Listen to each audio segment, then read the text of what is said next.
Olá, Bruno. Eu quero relatar uma experiência que aconteceu comigo no ano 2000. Eu e alguns familiares estávamos em uma reunião familiar na casa de um parente nosso. Depois de algumas horas de muita diversão e risadas, resolvemos ir para casa. Estávamos em 5 pessoas: minha prima Luana, seu marido Paulo, outra prima Gabriele e seu namorado Renato. Gabriele pediu para que Paulo levasse Renato para casa, porque ele morava mais afastado da área urbana. E já estava tarde. E também já estava um pouco alterado por conta das bebidas lá na reunião de nossa família. Sendo assim, entramos no carro e fomos embora. Do lugar que estávamos até a casa dele, levaria mais ou menos meia hora para chegar. Então logo os dois pegaram no sono. Entramos na estrada de terra e seguimos em direção à pista de motocross daqui da cidade. Lá tem uma estradinha com plantação de eucalipto e teríamos que passar para descer a estrada. Assim que entramos, um pouco à frente tinha uma criatura em pé, 1,5 m mais ou menos. Ele tinha um corpo forte como o de uma pessoa que faz musculação, cabeça com orelhas de gato, pontudas, focinho que era mistura de cachorro com porco, porém parecido com um macaco achatado. Tinha pelos falhados no corpo todo, que pareciam que estavam caindo, e dentes pontiagudos, olhos pretos, totalmente pretos. Não se via a parte branca dos olhos. E o mais cabuloso é que tinha restos de uma camisa xadrez azul escura no peito. Aquela criatura fazia um barulho sinistro e encostava a cara no vidro do carro. Aquilo me deixou com tanto medo que, se ele tivesse puxado o trinco da porta, teria aberto. O que na hora não dá reação na gente. É tão apavorante que você não sabe o que fazer. Paulo, no susto, acelerou o carro e a criatura ficou para trás, parada olhando o carro se afastar. Luana não falava mais naquela hora, e seguimos por um caminho para voltar pela outra estrada, porque resolvemos não ir mais para a casa só do Renato. Minha prima levou ele e a Gabriele para dormir na sua casa, e eu também. Já passei por outras experiências, mas essa me deixou com pânico. Quando chegamos em casa, Renato e Gabriele acordaram. Eles não estavam entendendo nada. Explicamos o que tinha acontecido e os dois ficaram bons do porre que tinham tomado. Hoje em dia eu consigo falar sobre o assunto sem ter pânico, mas medo terei sempre. Minha prima ficou horrorizada e não parava de falar. Vocês viram aquilo também? Respondemos que sim, que Gabriele e Renato não viram porque estavam dormindo. Essa com certeza foi uma experiência que me marcou demais. Depois de muitos anos, eu ainda tinha pânico de passar por lugares que lembravam aquela noite. Deixei de fazer muitas coisas na vida por conta disso. Depois dessa e de outras experiências, fui pesquisar sobre o assunto e vi que tem mais pessoas que viram aquela criatura e tiveram situações ainda piores que a minha. Essa criatura era medonha, pois se parecia demais com um homem de estatura pequena. Ficou de pé o tempo todo que estávamos ali. Horrível demais. Só de lembrar já me enche os olhos de lágrimas. Sei que até hoje, quando nós nos reunimos, nós nos recordamos daquela noite. Foi um acontecimento surreal, cabuloso demais.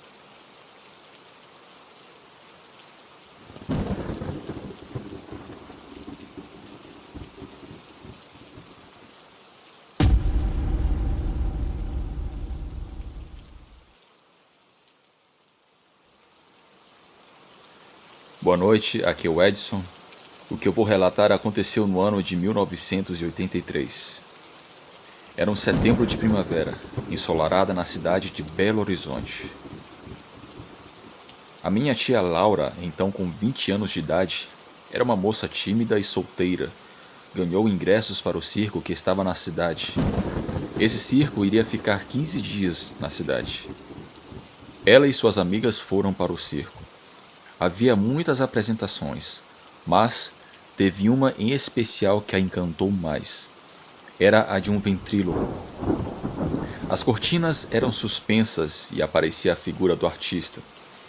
Um homem sentado em um banco e seu boneco.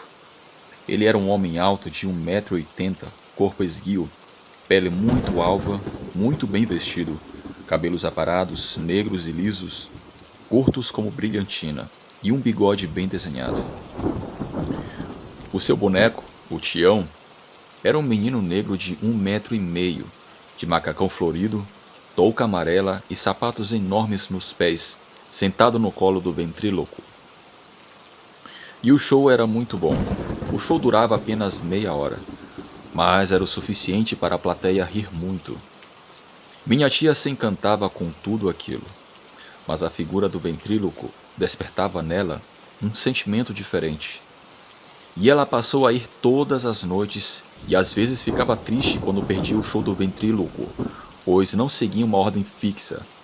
Ela ia cedo e ficava sentada, esperando o show, mesmo sem suas amigas de companhia. E quando acabava o show, ela voltava suspirando para casa. Ela estava sem dúvidas alguma apaixonada por aquele ventríloco. Somente 8 dias restavam para que o circo saísse da cidade. Esses 8 dias foram o suficiente para ela reconhecer o que sentia. Foi então que ela tentou conversar com aquele ventríloco após o show e dizer o que sentia. Ela ia até o camarim, que era o seu trailer, mas diferente dos outros artistas, ele não recebia ninguém. E isso acabava com ela. Ela durante muitos dias ia às espreitas, tentar ter algum contato com a sua paixão, sem obter sucesso. Ela não via e o seu trailer ficava sempre fechado. O máximo que ela via era suas roupas no varal, do seu amor e do boneco pendurado. Ela viu também olhares das pessoas incomodadas com a sua presença costumeira pelo local.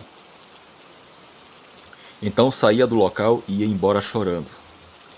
À noite ela retornava e tinha a esperança de que seu amado pudesse falar com ela. O circo estava no seu 15º dia e já ia embora da cidade. Era a sua última apresentação. Ela tinha um plano e não podia falhar. Ela iria colocar em prática.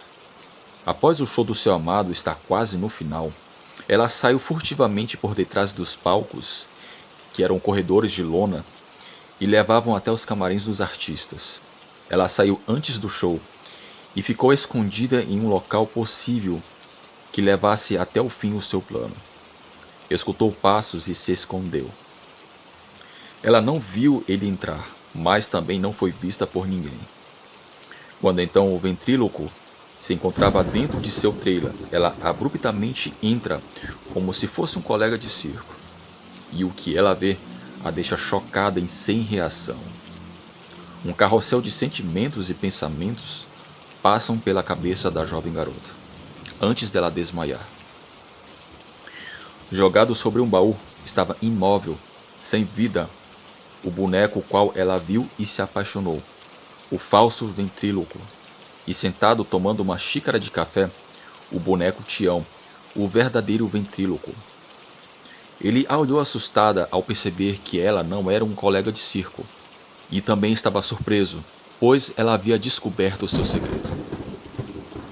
Ninguém, exceto o seu grupo do circo, sabia desse segredo do camarim.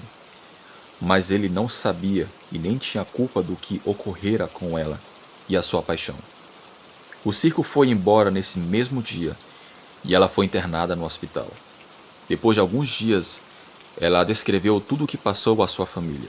Ela descrevia também para suas amigas e para profissionais de saúde mental.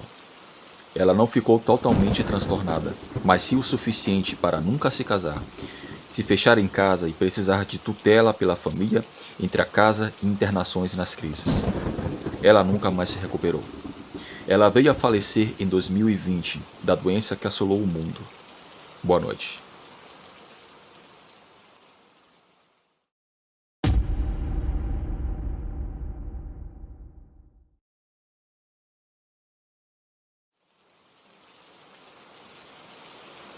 Olá, o meu nome é Fátima.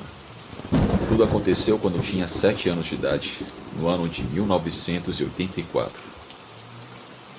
Eu me lembro bem, pois eu estava na antiga primeira série. Eu morava na cidade de Almenara, Minas Gerais. E a escola ficava bem perto da minha casa, umas 4 quadras, assim que era possível ir caminhando.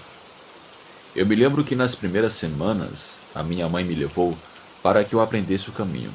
Mas depois eu fui sozinha, acompanhada de 5 coleguinhas. Nós íamos juntos para a escola. Naquele tempo tudo era mais seguro.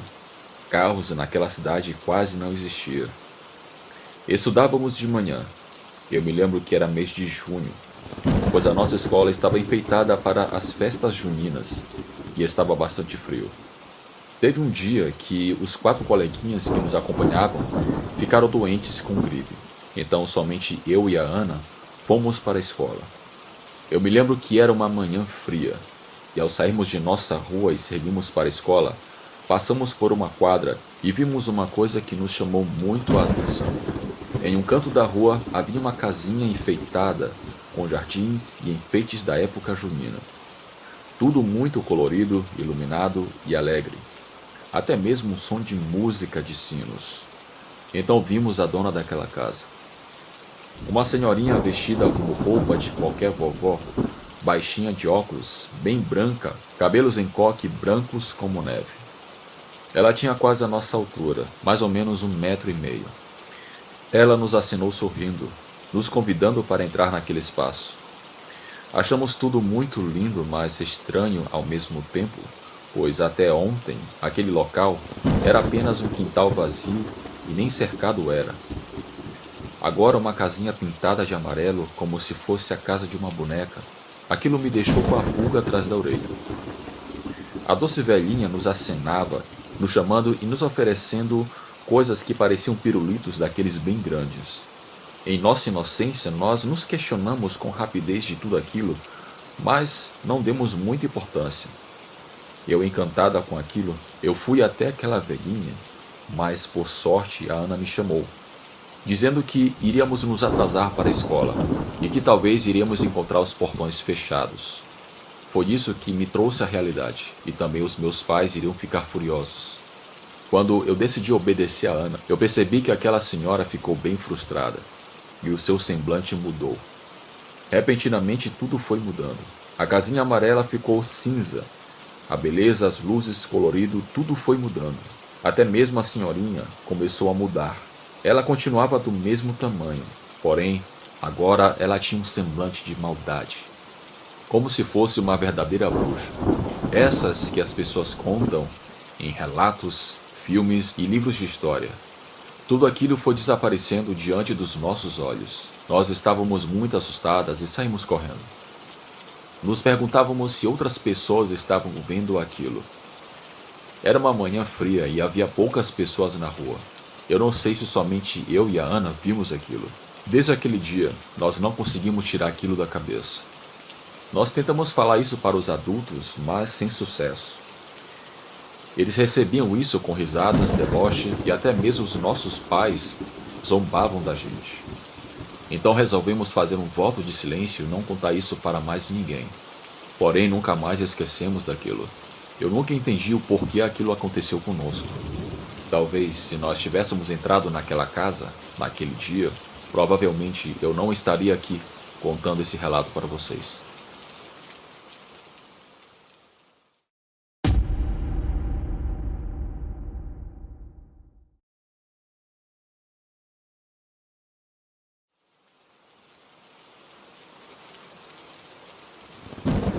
Olá, eu me chamo Igor e sou da cidade de Caçapava, interior de São Paulo, no Vale do Paraíba. O que eu irei relatar aconteceu comigo nesse ano, em 2023, ainda nesse mês de junho. Na minha cidade estava tendo uma festa para comemorar o padroeiro da cidade, São João Batista. E nisso eu convidei uma garota que eu estava conhecendo, que se chamava Luana. E fomos trocando algumas mensagens, e nisso eu a convidei para ir comigo nessa festa.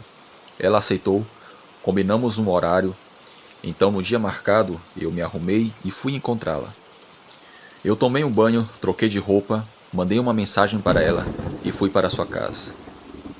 Aonde ela mora pode-se dizer que é um local bem pacato, muita mata e poucas casas. E as casas que existem lá são separadas uma bem longe da outra. Quando eu saí de casa, o relógio marcava 8h30 da noite. Foi quando eu apressei o passo para chegar mais rápido em sua casa. Quando eu cheguei em sua casa, ela me convidou para entrar e comer alguma coisa, e nós ficamos ali conversando e comendo algo. Assim que depois de alguns minutos, nós decidimos ir para a festa. Eu me lembro que quando saímos, começou a chover bem fraquinho, basicamente uma garoa. Estava uma garoa bem agradável. Nós estávamos caminhando e teve um momento que decidimos tomar um atalho para chegar mais rápido nessa festa. O caminho que entramos era um caminho estreito e de terra. Era basicamente uma trilha. Era um caminho bem de roça. Devido à garoa, nós sentimos aquele cheiro agradável de terra molhada. Mas teve um momento que começamos a sentir um cheiro de podre, como se fosse uma carniça. Então eu perguntei para Luana se ela estava sentindo aquele cheiro, e ela disse que sim. Era um cheiro bem desagradável. Eu pensei que talvez pudesse ser algum gambá ou raposa que estivesse morto e estivesse enfiado ali no matagal. Mas, de repente, eu reparei algo grande, tipo um cachorro enorme. Aquilo estava na escuridão, mas eu pude vê-lo devido ao brilho da lua. Eu pensei que era um pastor alemão, só que era muito grande. Então logo aquele pensamento de que era algo normal foi embora, e eu percebi que aquilo era uma besta sinistra. E para minha sorte e da Luana, aquela coisa ainda não tinha nos visto. Então eu disse, cochichando para a Luana, que ela andasse para trás para nos esconder daquela coisa. Porém, enquanto fazíamos isso, quando nós tentamos sair de lá, furtivamente, aquele bicho acabou nos vendo. E aquela coisa veio em nossa direção. E eu pude ver de maneira mais clara que era um animal muito esquisito, com uma cabeça semelhante à de um pastor alemão, com orelhas pontudas, olhos vermelhos como brasas, uma boca muito grande com dentes enormes. Eu pedi a Luana que ela se escondesse. Aquela coisa veio para cima de mim e me deu um tapa e eu caí no chão. Nesse momento, aquele bicho veio para cima de mim de novo e começou a me arranhar. Porém, por sorte, eu tinha um canivete. Eu sempre ando com esse canivete devido à bandidagem que tem hoje e até mesmo para me defender de assaltos. Então, eu usei aquele canivete e dei um golpe no ombro dele. Aquele bicho saiu de cima de mim e ficou urrando de dor. Quando eu me levantei, ele veio para cima de mim de novo, e mais uma vez eu tive que desferir golpes naquele ser horrível. Eu estava muito machucado. Eu desferi vários golpes nele até que ele desistiu, se embrenhou no mato e desapareceu. A Luana estava tão assustada e desesperada. Ela veio até mim gritando, perguntando o que diabos era aquilo. Eu disse a ela que aquilo só poderia ser um lobisomem. Nós corremos e fomos para a casa dela. Lá, eu tratei os meus ferimentos. Nós estávamos muito assustados. Nós contamos para os pais dela o que tínhamos acabado de passar. Até onde eu sei, nunca houve qualquer caso de avistamento de lobisomens. Bem, o que eu tenho a dizer às pessoas que estão vendo esse relato é que nunca duvide do sobrenatural, porque eles realmente existem e não são brincadeira. Eu sempre acreditei em seres como lobisomem, saci, curupira e mula sem cabeça, porém eu jamais pensei que isso iria acontecer comigo. Esse mundo que vivemos é um mundo cheio de mistérios e esconde coisas que jamais imaginamos até que elas se revelem a nós. Tenha uma ótima noite.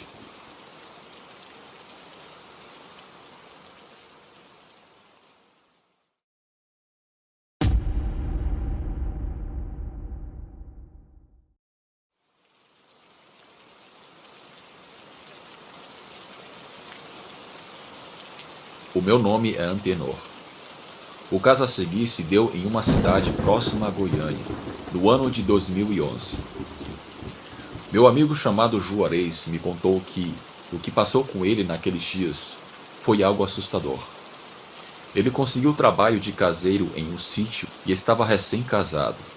Era um fim de tarde. Juarez ia até o centro da cidade, que ficava uns 5 quilômetros. Ele ia de carroça e aproveitava para trazer algumas coisas que não produziam lá no sítio. A gente se encontrava lá e aproveitava para tomar uma cerveja, bater um papo, e antes de escurecer, ele partia de volta para casa, por conta da esposa e da filha pequena, que naquela época tinha 2 anos. Um certo dia por ali, apareceu um cidadão estranho. Aparentava ter uns 50 anos. Ele vivia pedindo cigarro, cachaça e comida. Era visivelmente uma pessoa que estava em situação de rua. Ninguém sabia de onde ele veio. Ele disse que era do mundo e era apelidado de Vermelho, devido à cor do seu cabelo. Mas ele, aos meus olhos, tinha uma característica estranha. Os cães da rua ficavam ouriçados com a presença dele. Geralmente os cães daquela rua não eram assim com outras pessoas, somente com ele. Já fazia tempo que ele estava por ali, mas sempre que os cães da cidade viam ele, ficavam agitados e ouriçados. Até a égua da carroça do meu amigo parecia incomodada com a presença dele. Eu não comentei isso com ninguém para que as pessoas não achassem que eu era uma pessoa preconceituosa. Um certo final de semana, o meu amigo precisava fazer uma cerca e estava precisando de alguém para ajudá-lo. Então ele pediu para que o Vermelho pudesse ser o seu ajudante naquele dia. O patrão do Juarez pagaria a mão de obra e o almoço para o Vermelho. Como era final de semana, eu também fui, até mesmo com o intuito de dar um passeio e de dar uma ajuda extra para ele. Eu ia na minha moto e ofereci carona para levar o Vermelho até o sítio do Juarez. Chegamos lá. Era sábado por volta das 8 horas da manhã. O trabalho começaria após o café da manhã preparado pela esposa do Juarez. Haveria uma pausa para almoço. Era previsto que o trabalho terminasse a partir das 5 horas da tarde. Eu percebi que os cães do sítio também ficavam ouriçados com a presença do Vermelho. Eu me lembro que quando fomos ao local em que faríamos a cerca, passamos perto de um chiqueiro e um curral de ovelhas. Por incrível que pareça, os porcos e os animais pareciam assustados com a presença do Vermelho. Aquilo começou a me deixar com a pulga atrás da orelha. A mulher do Juarez claramente percebeu isso também. Não era assim que se comportavam os animais no dia a dia com as pessoas. O ajudante ficava em silêncio, tipo cara de vergonha. E o trabalho começou. E tudo foi conforme o previsto. Quando deu exatamente 6 horas da tarde, foi feito o pagamento, tomamos uma talaga de cachaça com torresmo e fomos para casa. Eu deixei o tal Vermelho no centro da cidade, perto de um bar, e fui embora para minha casa. Os cães da rua, quando nos viram chegando, começaram a ficar alvoroçados. Agora eu vou contar o que o Juarez me contou, o que aconteceu naquele exato fim de semana. Naquela noite, segundo o Juarez, após tomar banho, eles jantaram e depois foram dormir. Juarez disse que era mais ou menos 1 hora da manhã, os animais da pocilga estavam agitados. Ele pediu para que a mulher se acalmasse. Ele abriu a porta e com o farolete e seu 38, ele foi até lá para ver o que era. Quando ele chegou lá, ele teve uma visão perturbadora. Ele viu um cão enorme com um filhote de porco na boca. Aquele animal, quando percebeu que estava sendo observado pelo Juarez, pulou a cerca da pocilga e se embrenhou no mato. Ele disse que nunca viu um cão daquele porte e tão feio e fedorento. Ele atirou, mas errou o tiro devido à surpresa. O bicho fugiu levando o filhote. Ele disse que o animal era maior que um lobo-guará, mas esses bichos não andavam por aquela região. A cara também não parecia ser de um animal comum. Após aquele episódio, passou 2 noites. Quando foi na 3ª noite, novamente os bichos estavam nervosos na pocilga. Dessa vez, mais preparado, Juarez foi ao encontro daquele animal estranho. Dessa vez o que ele viu lhe deixou perturbado. Ele viu que aquele animal estava de pé como um ser humano. Ele ficou frente a frente com Juarez. Então, o meu amigo pôde ver com mais detalhes que aquele animal tinha uma cara com traço humano muito forte. Pelos escuros, dentes pontudos, olhos amarelos como farol. Dessa vez o meu amigo atirou, e dessa vez ele acertou 6 tiros naquela criatura. A fera caiu cambaleando, se arrastou e não deixou se abater ali. Fugiu cambaleando. Juarez preferiu não ir atrás daquela coisa, por ser um homem de roça. Ainda mais que ele deixaria sua esposa e filha sozinhas em casa. Ele preferiu não arriscar. Por coincidência, perto dali, haviam pessoas que estavam pescando e laçaram em frente ao sítio do Juarez. Eles disseram que escutaram os tiros e então saíram da beira do rio para verificar o que estava acontecendo. Eles seguiram os rastros de sangue e chegaram até trapos de roupas dobrados no chão, sob uma figueira. O Juarez foi até lá também e verificou que eram as roupas do Vermelho. Ele reconheceu na hora porque também havia o dinheiro do pagamento do serviço que ainda estava no bolso de sua calça. Porém, depois daquele ocorrido, o vermelho nunca mais foi visto e também aquela criatura nunca mais assombrou a região. Boa noite.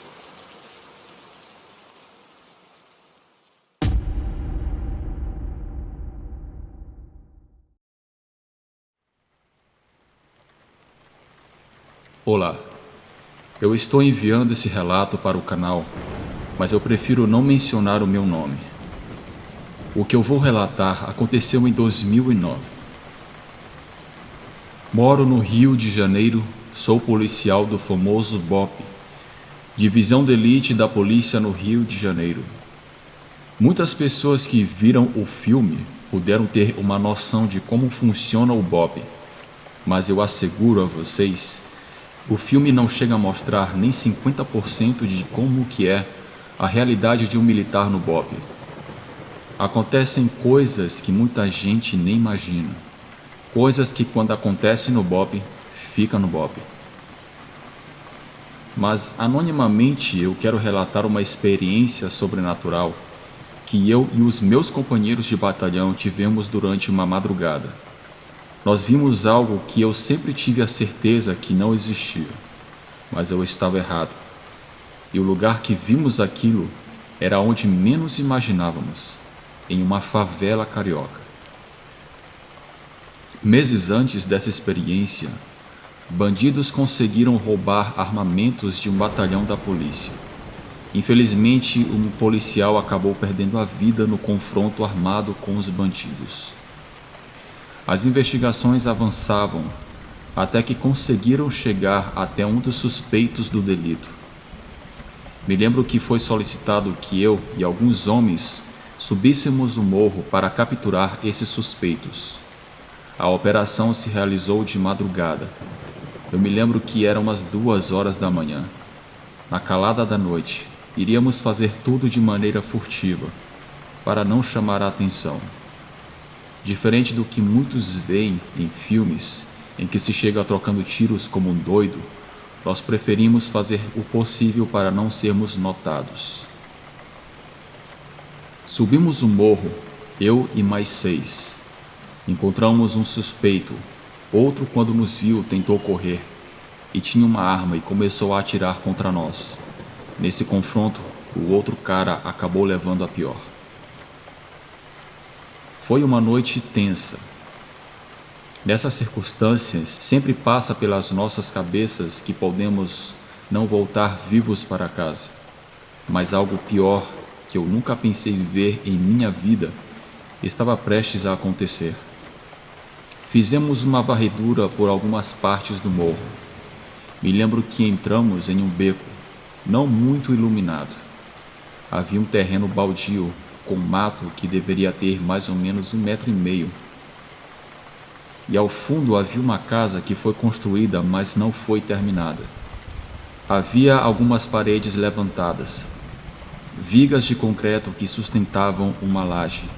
O lugar parecia estar abandonado há anos. Entramos naquele terreno quando vimos algo se levantar em cima da laje. Parecia estar deitado, mas quando nos viu, começou a ficar de pé. Apontamos nossas armas. Eu pensei que era uma pessoa, mas algo não estava normal. Era uma pessoa muito alta e forte como um gorila. Pedimos que aquilo ficasse parado e se identificasse, pois achamos se tratar de algum molheiro do tráfico ou algo assim. Mas quando aquilo ficou de pé, vimos algo que confesso que me deu medo. Um cachorro muito grande e corpulento, com orelhas grandes e pontudas, que pareciam chifres, e tinham olhos que brilhavam no escuro. Aquilo tinha as patas traseiras invertidas. Quando aquilo ficou em pé, deu um pulo e sumiu dentro do matagal de uma maneira muito rápida. Tudo aquilo deve ter durado uns 30 segundos, mas até hoje aquilo não sai da minha cabeça. Eu e os meus companheiros nos entreolhamos e nos perguntamos o que era aquele animal. Um dos meus companheiros, não sei se sendo sarcástico ou falando sério, disse: aquilo só pode ser um lobisomem. Até esse desgraçado tem medo da gente. Nós vasculhamos o perímetro, mas não encontramos nada. Lobisomens, delinquente, absolutamente nada. Antes de voltarmos para o batalhão, o sargento que estava com a gente na operação, o que vimos naquela laje, morreu ali. Nada de comentar isso no batalhão. Nossos superiores iriam achar que estávamos loucos, ou talvez tentando fazer alguma piada, o que não seria nada agradável e poderíamos ser castigados por isso. Hoje eu tenho certeza que existe o sobrenatural. Depois daquela experiência, nunca mais vi outro lobisomem. Já passei por muitas situações em que eu tive medo ao subir o morro, mas ver aquele lobisomem foi com certeza a pior experiência que eu tive. Não desejem ver um lobisomem. Eu garanto a vocês que não irão gostar. Boa noite.